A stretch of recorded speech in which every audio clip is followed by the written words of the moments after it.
Hello, I'm Lauren and welcome to Improving the World.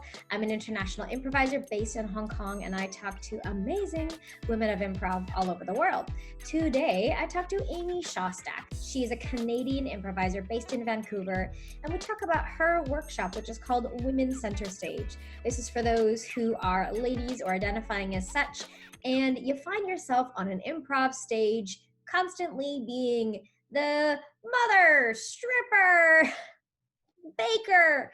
So, how to deal with those moments, how they come to be. Anyone who is struggling with that will give you some options of how to manage the moments.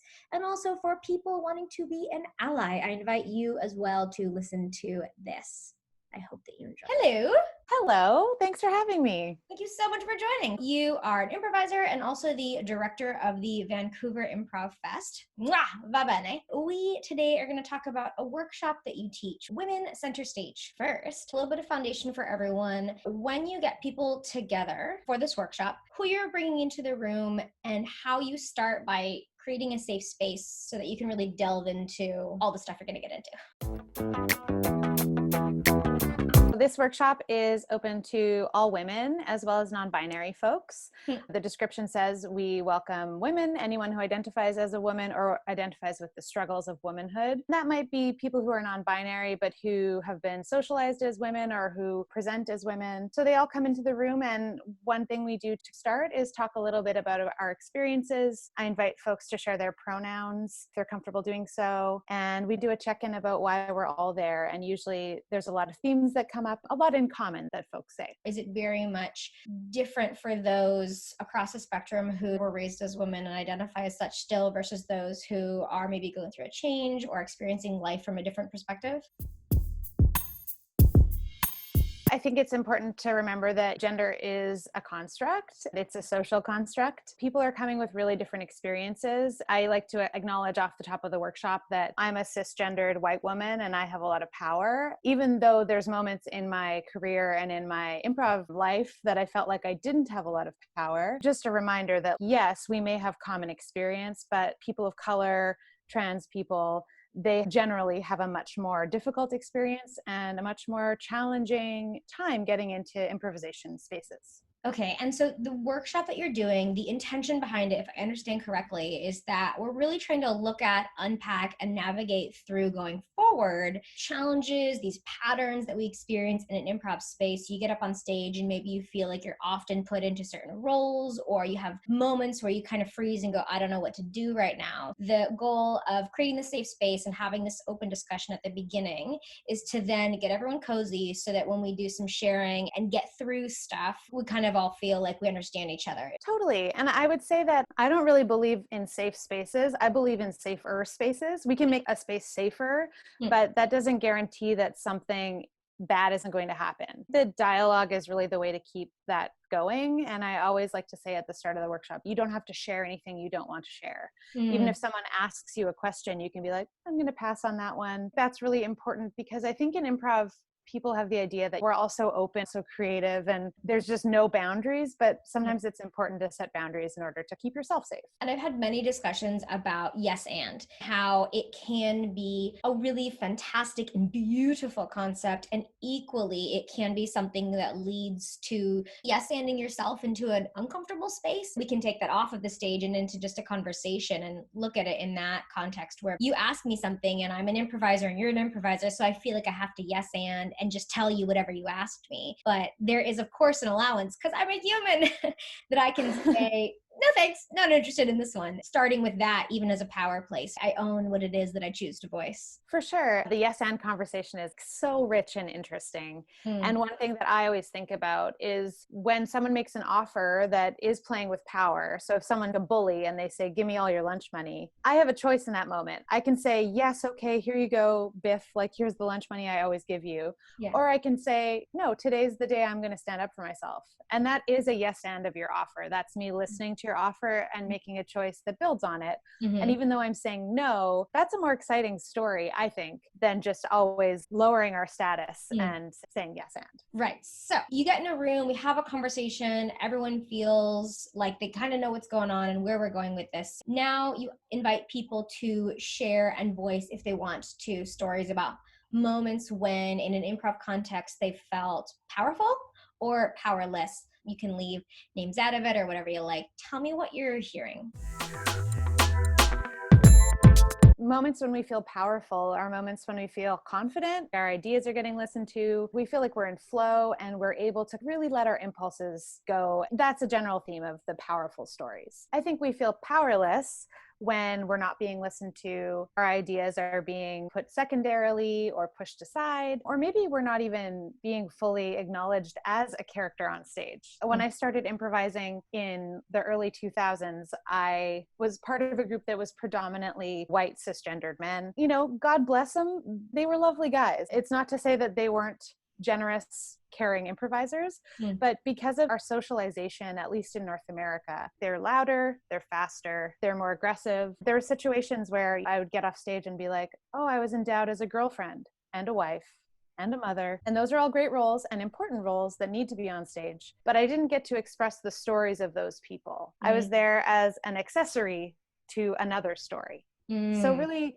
all of this stuff for me comes back to when I really started cracking it open. So many great companies now are getting, if we're thinking about it in a binary way, more parity, more gender diversity now than ever, which is awesome. That's the first step. And now there's several other steps, which are looking at who speaks on stage the most, takes up the most time on stage, does all the edits, whose story is it, what story structure are we using, who's the director, who's giving notes, who's in positions of power at your company. We're seeing changes there too. And to me, that's the really exciting stuff because I think that makes lasting change. You sort of started cracking it open. When and why did you choose to run this workshop? I think I've been doing this workshop on and off for maybe 3 or 4 years now as a 5 or 6 week weekly class. And I also teach when I go to festivals. There were so many discussions about safe spaces, casting. I was part of a company at the time. They're like, we're going to get to half of the cast being women on stage by 2022. And I was like, you can get there today. You just do it. What a goal. Oh, that's so funny. The argument is always, we don't have enough women that are ready, or we don't have enough people of color that are ready, or queer people that are ready, or whatever. And rip off the Band-Aid. They'll be ready when you give them that space to be ready. Even if their skills maybe aren't quite where you need them to be, that's your job, is to get them there as the director of a company. It's been a big arc of my whole story because for a long time I was part of a predominantly male group. The dialogue that we had in that group, it's just a big part of my improv journey is being a woman, thinking a lot about what stories we tell, what roles I play, the power that I have being on stage and having my voice there. And I really like to think of, am I doing good in the world? Am I showing the world the way I wish the world was? Or are we just reinforcing the stereotypes that we know and that we've learned? And if we're doing that, then I just don't think it's very exciting. So I'm always trying to kind of explore that edge of what power do we have when we're on stage. Amy, when you were in a group that was mostly men, you were thinking actively, I am the only woman in this group and I'm conscious of this, or you were just in that and it just was a thing and you didn't think about it. And then in retrospect, you were like, hang on a minute, I didn't realize that. I think a bit of both. At first, I didn't have a lot of awareness. I mean, I was just so happy to be there. You know, when you're a young improviser, you're just so stoked to get to do improv for an audience and be on stage. That part of it is so magical and so fun. And then there would be things that I would notice and I wouldn't really know how to articulate it. I'd be like, yeah, I don't really bring things up in our note sessions because I just feel like I'm going to be seen as complaining all the time. You thought that or you voiced that? You said that? I thought that. Right. And noticing things like, oh, I keep getting killed on stage. You know, I'm always the one who needs to get rescued on stage, who gets edited out of scenes. I get interrupted. I can't get a word in edgewise, all that kind of stuff. Noticing those behaviors and then not seeing the full picture, but then in retrospect, you see the full picture and you're like, oh, it's because of society. It's not because anyone there was trying to do that necessarily, but having awareness about that allowed me to see, oh yeah, there's probably a bunch of stuff I could have done that would have shown the young women in the audience that actually there are better stories to tell. That keeps me really motivated. Okay, I want to get to the how to deal with the moment. But before that, I just want to know, how do I know, how does the person watching this know, how did you know that there were gender works at play versus I'm a new improviser. These things happen and everyone gets killed on stage. So it's totally fine. It's not a thing. Or I'm shy and an introvert and I will jump on when I'm ready and take my moment when I'm ready, but I'm not there yet. How does one know that it is worth worthy of saying something, dealing something, coming to the workshop versus just everyone's getting killed and plays a girlfriend at times? Sometimes we don't know, right?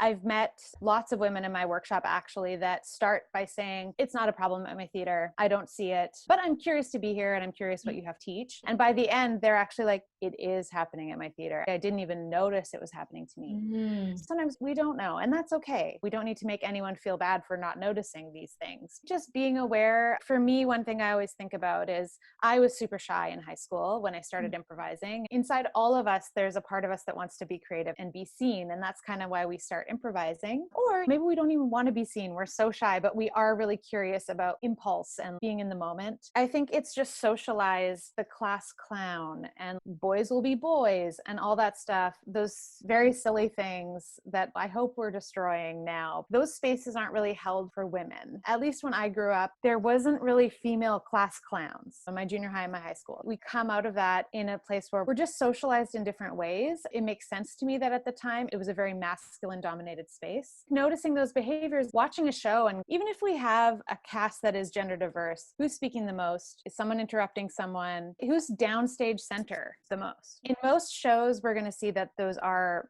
male individuals. I don't know. I think just a slight awareness of it, and you might start to see it if you're looking. Okay, talk to me about Theater of the Oppressed. For anyone who hasn't heard of it, just give me like a high level, what is it?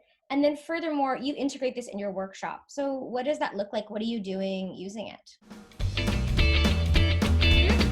I'm not a Theater of the Oppressed expert, but I'm very curious about it and I really enjoy it. And I just have a brief, maybe 3 or 4 days of training in it. But I do really love the idea of being aware of power in scenes that are happening. And then thinking about offers that are being made and how we can change the outcome. So through forum theater, all of this created by Augusto Boal, theater hero and theater maker. I found it really helpful for me. These conversations have been going on for decades about how we need more women on stage, women are funny, all that stuff. And I really wanted to think about how do I make this an active workshop? I don't want this just to be another workshop or another discussion where we sit around and talk about challenges we're having. I would like it to be more active and maybe even a little bit more creative if possible. Folks talk about moments that they've had on stage where they feel powerless or they feel their power has been diminished. We create little short scenes to represent those. Folks can tag in and see what we could do differently. How could we change that story? Then we're crowdsourcing.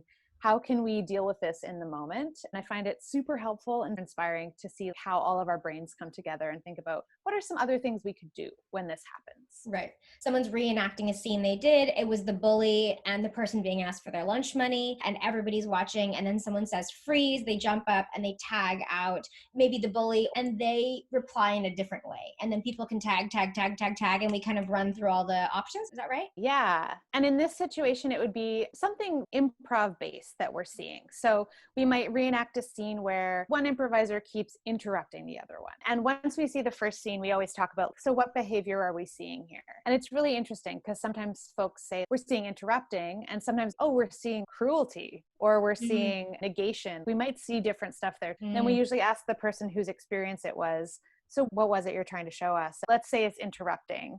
So we have one character who's constantly interrupting the other improviser on stage. And then we would all tag out the person who's being interrupted and show what are some different things we could do in that situation. It's hard when someone's talking over you and you can't get an offer out. Maybe tactics like not saying anything at all. Just let them go. Yeah. Just let them go. See if they get tuckered out.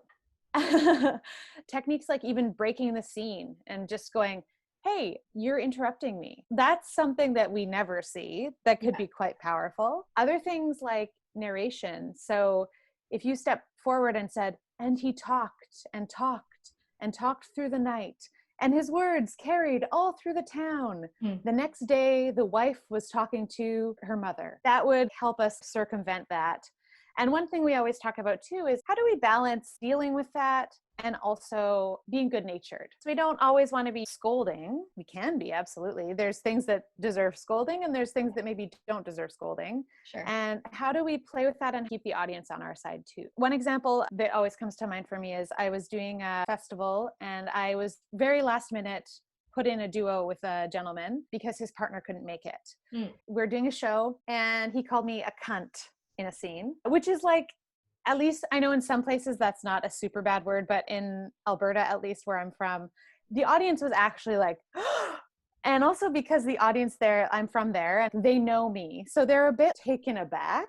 Yeah. They're actually a bit like, I'm a bit worried for her. Yeah. So that was a really big moment. I don't know where that is allowed, by the way. Dear the people on the internet, if this is allowed in your town, please do a town assessment. No, thank you.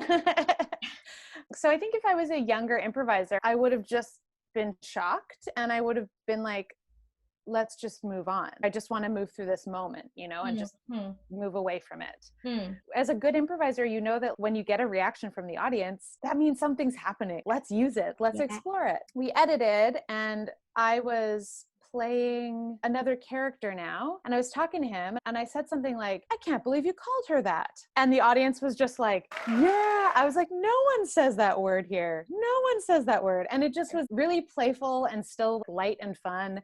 And it got the audience back on our side. And by kind of poking fun at him, acknowledging it, we were able to totally move on. And it was a really great show. Those moments where that stuff happens, if the audience does notice, right? And the more we can acknowledge it and deal with it, I think the better the show will be. I think there are two things within this that are worthy of note. The first thing is I'm giving credit maybe where credit isn't due or is let's just find out. I think sometimes improvisers say things and immediately in their souls are like, oh, I should not have said that.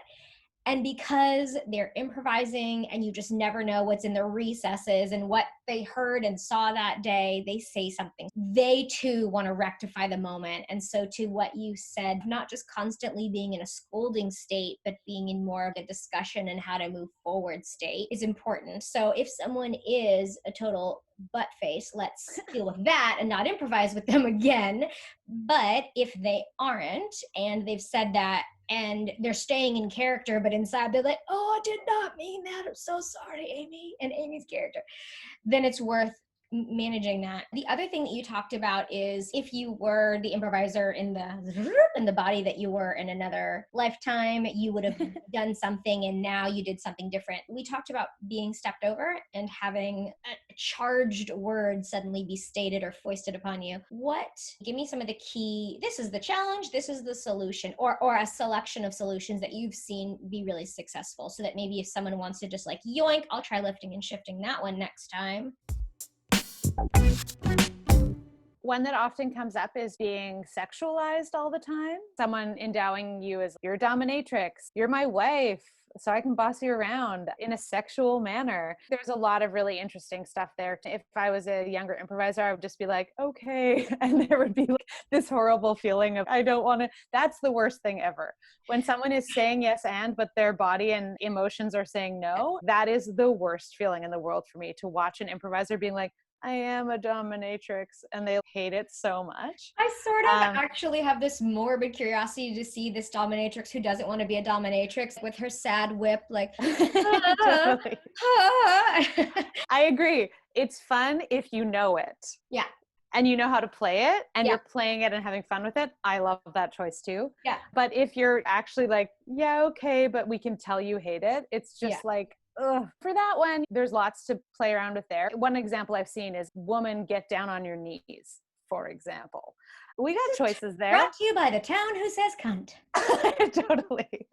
It's terrible, but it's like, it happens. Then it's like, okay, you got choices there. You can say, oh, you want me to? You can really turn it and take on the energy and bring that sexual energy. And generally, people who initiate that kind of scene do not actually want to deal with that. That actually will make them a bit uncomfortable. And then we can use all the great tools we have in improv to be like, oh, you seem like you don't want me to do it anymore. Are you uncomfortable? We can really acknowledge what's happening in that space. Sometimes we can come at it from a really gentle space and be like, honey, you want me to do that, but it's Thursday. We don't have sex on Thursdays. We can play it however we want. Yeah. There's so many choices there. And that's why it's so fun to see all these different ideas. And some choices are bolder than others. We could go freeze. And if they're a good improviser, they're going to do it. And if they're not a good improviser, they're going to be like, what? Why did you say freeze? You're so stupid.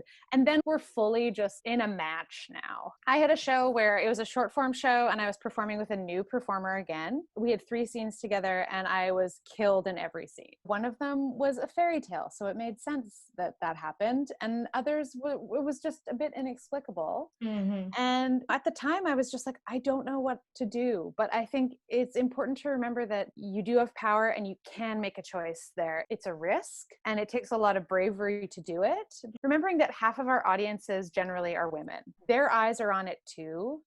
And when they leave the show and they're just like, oh, I've seen those stories a million times, I think we do ourselves a disservice by not acting, by not doing. Just to summarize for people, what I heard was being talked over, overly sexualized, killed, crazy words thrown at you. And I heard you say a few things. You sort of pseudo mentioned this. Did you see that too? That was totally bananas. So asides to the audience, narrating and navigating us to another space, completely yes-anding the crap out of it and just going with it to almost trump the offer and see if the person's gonna come to the party. Unzip, let's do this now. Making a yes and which turns left. I would love to, but it's Thursday and Thursday's trash night, Friday's sex night. Yes anding, but steering out of it. Did I miss one? That was a bunch of really, really good ones. There's no limit on these solutions. And another one that I think is really powerful is if you see that happening to someone, get in there. Don't leave them there. Get in there and get them out of there, or get in there and be an extra body that can be there to support them and their choices, because it's harder to talk over 2 people than it is to talk over 1. Really supporting women identified folks on stage as women. We've gone through this workshop, reenactment of challenging moments, how we can rectify or do this differently next time, or what to do if this happens to you, seeing if this is happening in your theater space group and you maybe didn't clock it. I'm going to guess that people walk away and they're like, I'm doing things differently now. Is that always the case, or is it different kinds of outcomes? Of course, there's different kinds of outcomes. Some folks are working in groups that are super open, have really great dialogue, have really strong anti-harassment policies, women and non-binary folks in positions of power. Some people are in those situations. There's always something to pull from a workshop, no matter what workshop it is. So I think for them, they can be like, that was a really cool technique, or, oh, I'm going to try that with my junior group that I coach, or whatever. There's always something to take. For folks that maybe have never had this conversation before, I think that it can be really powerful. And I've had several women leave the workshop and be very emotional, which is always really hard to see, because they're holding a lot of tension and stress around these topics. Unfortunately, I've been at festivals where women have taken the workshop and then I've seen their shows and I've been like, oh yeah, that's really happening. But I at least now know that they're thinking about it, and that hopefully they're either going to try and make change in their existing group, or break off and make a duo with their other friend who supports them more. The reactions to the workshop are broad, but generally they've been very, very positive. I run this workshop as a 5 or 6 week class. And at the end, we did a directed show where everyone got to direct each other in scenes. Teaching directing to women is super important too, because it gives them more power on stage. It gives them the power to be like, wait, I can think about where this scene's going to go and I can direct it in this direction. And that was a really fun ending to this workshop. It was a really fun show. The other piece of this is we have talked very much about ladies. As much ownership as the individual has in dealing with the situation that they potentially have not put themselves in, or are managing, thinking about, stressing about, you said before, being on the sidelines, watching a moment and knowing when to come in is as much part of this context. You were in performance groups with really cool white dudes who align with straight. They can make a choice as well to be supportive and helpful, to either not say certain things, but also to see it themselves. So it's not just like, that's happening to her, sucks, but as it were, be an ally and help make sure that we're steering the ship in the right direction so that all involved are really taking part. It's not just, this is happening to me, so I got to deal with it. Totally. I feel very heartened by the number of white cis dudes that I know that are just like, hey, actually, I'm going to sit out of that show so that you can give my spot to someone else. Like, that is that is what an ally is. We need those people too. It frustrates me if you have a big discussion about really any of these topics. The people who come, of course, are the people who have stakes in these topics. And the people who are absent generally are people who are like, I don't think it's a problem. And that is a generalization. But I think it's important for people, artistic directors, people that are doing the casting, people that are running their companies, it's their job to be like, this is mandatory. You have to come to this meeting. Mm-hmm. You have to do this workshop. You have to do this training. And if you're not going to jump on board, then you shouldn't be part of our company. And that's really harsh. And I know that historically, it was so normal to just have a group that's 7 white cis dudes who are having fun and being funny, which is great. And I think in a more diverse world of improv, there is still a niche spot for that. I don't think that needs to just completely disappear, but I hope that those people learn to play with everybody. Playground rules, play with everyone. Amy, what are your words of wisdom? So you are speaking to the younger version of you, your improv community peers, maybe someone who's never tried improv or they're curious about this or the things that we've been discussing. What are your words of wisdom for those folks? I'm a bit of a scaredy cat. That's just true of me. And improv has helped me so much to get over that fear and anxiety of trying something new. But what I always say is when you get an opportunity, so if someone says, come to this jam, or we want you to jump in on this show, you might be really afraid, and that might be telling you not to do it. But you have to discern whether that fear is coming from something you really want to do that you're just afraid of failing at, or something you really don't want to do. And learning the difference between, is it excitement fear or is it fear, like absolutely not. And for me, it's learning that I am afraid of everything, but that when I take those risks and I do it and I jump in, the outcome is always so worth it. That really ties into what we were talking about too. It is a risk and it is scary to do some of the things we're talking about here, but the outcome will be worth it. Yes, please. You said that you were scared of everything, and the improviser in me wanted to be like, this is an olive. How do you feel? Here's a straw. Are you okay? This is a glass of water. Yeah. Now, if folks are in the Vancouver vicinity, they want to come take this workshop or other workshops, come along to the festival, see you in a show, buy you your liquid of choice, or foist money upon you, generally throw money at you. That would be wonderful. Yeah, this is encouraged heavily. Checks written out too. How can people find you? I have a website. It's just amyshostak.ca. I have a blog on there and I have info about me. And then I run the Vancouver Improv Festival, which happens every fall. There's a website for that too, vancouverimpravfest.com. And I also teach regularly with a company here called Blind Tiger Comedy. It is a long-form school teaching really mischievous, really fun ways of playing improv. And we have classes running all year round. So people should check that out as well. Just how mischievous? I want to know. Oh, so mischievous, so goofy. It's run by a group called the Sunday Service and a group called Hip Bang, who are just some of the most mischievous improvisers on the planet. So it's very fun. Cool. That's a word I don't use enough. Thank you for that. I'm going to reintegrate mischievous. Amy, thank you so very much. It was absolutely gorgeous getting to talk to you and hear your perspectives and thoughts. I would also say as well to folks watching this who feel like they want to maybe have a conversation, they can find out of this some tips and tricks. And then are you open to people contacting you to ask how they could help leverage some of the things that you talked about? So if they find you through your website, maybe they could go, oh, I'm running the Serbian improv scene and I really want to talk about this. Is that okay if they reach out? Absolutely. I'm going to say it's my part-time job, just like talking to people about this stuff. And I really enjoy it. So absolutely they can. Sure. But only Serbians. Got it. All right, all. Thank you so very much. This is Improving the World, and there's more where that came from. Bye.